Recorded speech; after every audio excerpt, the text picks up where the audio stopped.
Hello, boys and girls. Ladies and gentlemen, my name is Clayton Zoka. Welcome to another My Thoughts on. If you hear sniffing and noises like that, I have got a bit of a cold. I don't know if it's hay fever that caused it or whatever. And, like my Dumbo review, if you hear me sniffing, I apologise and you will know that I've got a cold. Don't worry, I am still going to see the second one, even if I got this cold. It's not going to stop me. If I'm well enough to help my dad, then I'm well enough to see the movie. Speaking of which, it just came out today.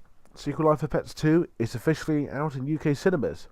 And for the US and elsewhere, June 5th, June 7th, or whatever. Yeah, I'm going to talk about the first Secret Life of Pets. I've already done Sing, which was on Monday. In the past, I did... What did I do that was Illumination related? I did The Grinch from 2018. I did Despicable Me 3, even though I could have done all of them, but I just wanted to talk about that movie for reasons. So yeah, Secret Life of Pets. This movie was a pretty big hit in 2016 at the box office. Got really good reviews for the most part, and it was successful. And Illumination, who's behind this movie, most of the movies have been successful somehow, and I would probably say it's mostly because of merchandise. So, what is Secret Life of Pets about? Well, it's basically about these pets who do things that humans won't be able to see. It's like Toy Story except with animals. Uh, well, the main story, or one of its stories anyways, is about Max, voiced by Louis C.K., who is a really happy chappy who loves his owner Katie, voiced by Ellie Cramper, or Camper. He loves He loves life. He loves being a dog. He loves walkies. He's enjoying life in New York City. Until Katie brings back a stray dog named Duke, or Duke, voiced by Eric Stonestreet, and they both have to try and get along. And knowing the main character, he wants to get rid of Eric. Sorry, not Eric. Sorry about this. Oh, God. It's alright, I'll get through this. Max wants to get rid of Duke because, he thinks that he's taken over, replacing Max and all that. And then our adventure ensues. They both get lost from Katie, they come across some villains, and then there are other characters who have to go and rescue him. There's a backstory, then there's a weird sequence that involves sausages, and whoa, calm down, movie. There's quite a lot going on here. Even though the main story is about Max and Duke trying to get home, there is so much going on in the movie. Like, there's these flush pets who want to get revenge on humans, and they're after Max and Duke. There's Gidget, voiced by Jenny Slate, Mel, voiced by Bobby Moynihan, Buddy, voiced by Hannibal Licorice, or something like that. Chloe, voiced by Lake Bell, who then get help from a hawk named Tiberius, voiced by Albert Brooks, Sweet Pea, voiced by Tara Strong, and Pops, voiced by Connor Darby, or Garth from Wayne's World. They all have to try and find Max before Snowball, voiced by Kevin Hart, the leader of the Flush Pets who want to get rid of humans, does. I know what you're thinking. With all this going on, you think this movie would be bad, right? No, not really, not necessarily. That depends. If you can enjoy crazy and silliness, then you'll probably have a good time with this movie. The plot is really nothing special. It's just find your way home plot in a way. I'll say this: I thought from the teaser for this movie, Excuse me. Hold on, hold on a minute. Oh, sorry about that. I have to try and I had to wipe my nose. But yeah, when I saw the teaser where you see all the pets and animals doing stuff that when the humans are gone, I thought, wow, this could be really cool. This had so much potential. This could have been a really dark, meaningful, fun movie from Illumination. It is, but not quite what I expected. It's predictable. It's cliched. It's at times generic. Like you know what's going to happen. The subplots with these characters are pointless and they lead to nothing, except for one where characters have to find the main characters.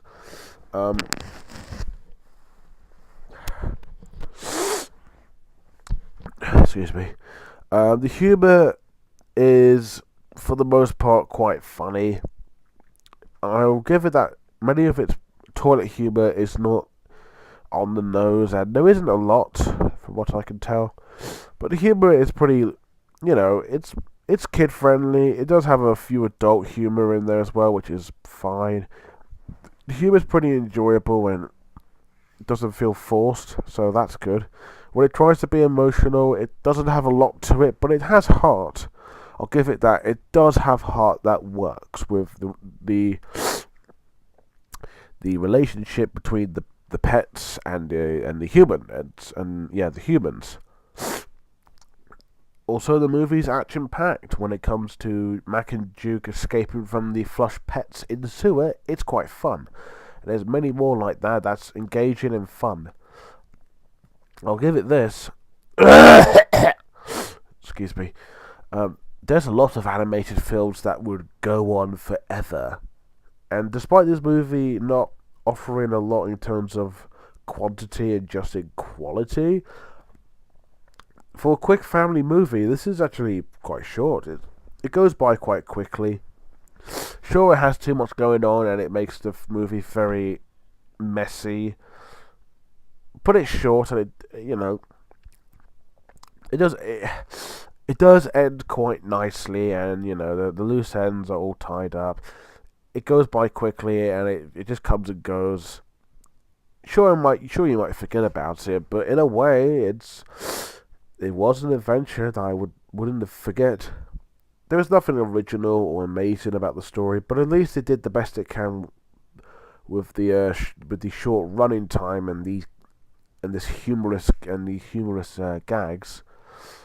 Even if it's not enough, it's just right. Animation. Well, Illumination. Even if your animation's not quite Pixar quality, I'll give it this. Your animation is improving. This is a beautiful and well-crafted looking movie. The backgrounds of New York look gorgeous. The character animation, especially on the animals, are creative, unique, and each of its movements are different and stylish compared to others like dogs, cats, lizards, birds, you name it. The characters with the humans may look like they're from Despicable Me, but they still look good. The animals look quite cartoony, but they feel real, and their movements and their textures feel genuine, and it feels like it belongs in this world. And the movements are creative and fast. It's a very beautiful movie. There's lots of colour to it, and it is quite gorgeous. There is also attention to detail in this movie. Like, there are a few Easter eggs that are pretty obvious, and it's no Pixar. But it's quite nice now and again to see some nice Easter eggs. And this movie is like one heck of a roller coaster. It just takes you from the skies to the sewers and all around New York. It's incredible. Not much else to say about the animation, but it's wonderful. Illumination, you are improving in quality. Maybe not so much in quantity, but in quality, oh yeah. Characters and acting. Our two main characters is Max and Duke. Max is probably my favourite character here. Yeah, he was acting like a dick, and he was a bit unlikable to Duke, and he's the one who caused all this adventure, so he just started off a bit unlikable, But I started to warm up to him later on in the movie, so I like Max a lot. Duke is fine. He is quite likable and funny, I suppose. He does have a nice backstory, which I'll give him that gives him more of a personality and depth in a way. But he's also a little unlikable too, but it's mostly Max that's more dickish. Gidget is the love interest for Max, and she is a lot of fun, and she has good screen time. Pops is one of the comic reliefs who's like this really old and paralyzed dog. He's funny as well. Buddy, Chloe, Mel, and Sweet Pea are the supporting characters. Chloe's another favourite character of mine. Mel is just crazy. Buddy is cool and laid back. And the rest of the pets are fun. They have some good visual gags in there for some good jokes. And then there's another favourite character here, Snowball, voiced by Kevin Hart, the main antagonist and the leader of the Flush Pets.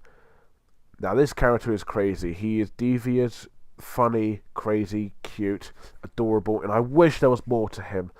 He's one of the many reasons why I wanted this movie to work, because he seems like a great villain, and he is, but not quite. He may be noise and he might be annoying to some, but I enjoyed him. I thought he was really, really funny and entertaining. Well, I think the characters and each of them have unique personalities, good comedy, good visual gags, and they're fun, and I have 3 favourites. But you want to know what's even better? The voice acting. This cast is fantastic. Louis C.K., Eric Stonestreet, Kevin Hart, Jenny Slate, Lake Bell, Hannibal Lecter, if that's how you pronounce his second name, I forgot, I don't know. Albert Brooks, Bobby Moynihan, Dana Carvey. There we go, the one who voices Pops. Who else? Steve Coogan as well. This cast is brilliant. I think they're all fantastic. Louis C.K. is very nervous and perfect as Max. Eric Stonestreet is surprisingly great as Duke. Kevin Hart's a lot of fun as Snowball. Jenny Slate is sweet and lovable as Gidget. Chloe is the perfect voice for the lazy and sarcastic Chloe. Bobby Moynihan is basically like one of the... He just sounds like I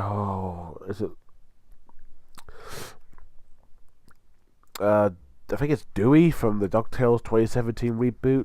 That's all he sounds like. Hannibal Lecter, or Lingus, or whatever his name is, who voices Edward from the Angry Birds movie, is also great too. Steve Coogan, who's been appearing in a lot of these Illumination films, which is strange, but he's still amazing. So with some favourite characters, wonderful performances, well, there are characters that you will love, that you might have a personal favourite. They are funny, they are likeable, they have good personalities, they have wonderful voice actors behind them. So these characters actually feel like actual pets. On a side note, Alexandre Desplat's score is great. Exciting, fun, beautiful at times, and it's very fitting. Sure, Isle of Dogs and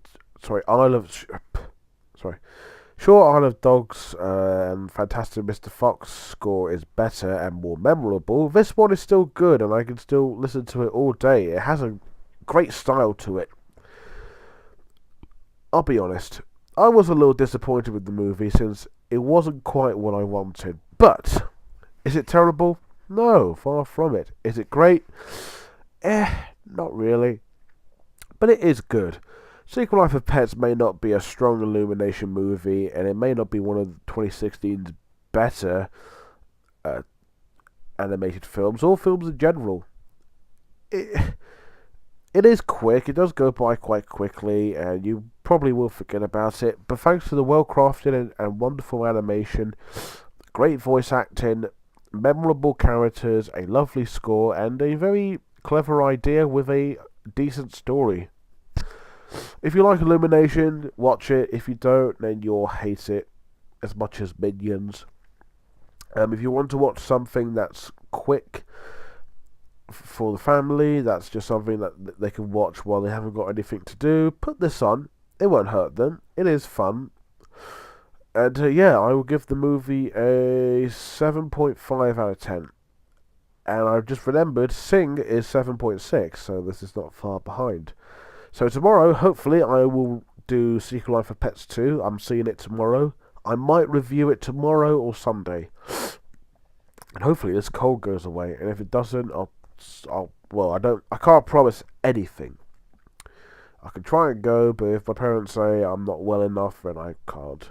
So let's see what happens from there. Anyways, if you have seen Secret Life of Pets, let me know down below. I'm curious. Is it good, bad, decent? Do you want to see it or more? So yeah, thank you guys for watching. Don't forget to like, comment, and most importantly, subscribe. Until next time, bye for now.